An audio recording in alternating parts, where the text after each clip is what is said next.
I got it up there.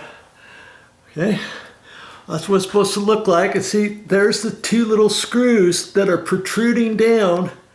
And so the little holes on the back side of that, I got to fish that up there. And once I find the holes, then I need to twist it to the right.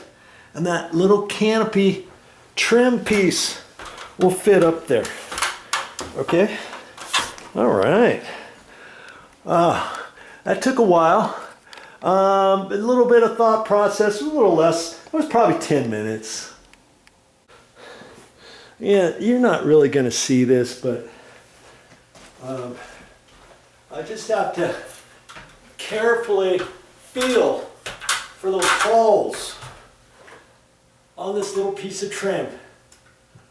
And keep turning it until, okay, there, it dropped in. Now I'm pushed up tight all the way around. I'm going to turn it to the right. Righty-tighty, lefty-loosey. And there it is. And that's all. To undo that, you just loosen it to the left and it comes back down. Okay, but I got it all the way. No wires protruding down here. This is all nicely finished up there, tight. Okay, that's tight and everything looks fine. Okay, so now I can work on this light kit. And you know, just read the directions on it. It goes up pretty self-explanatory. You got to hook up some wires, and on the wires, one might be square and one might fit.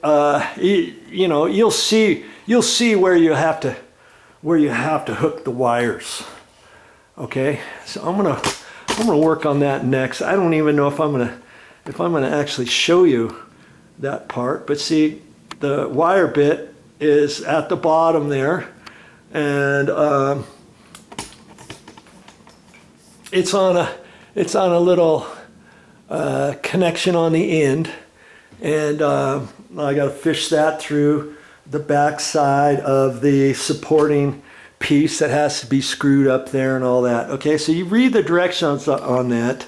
Every light kit is installed differently. Remember that.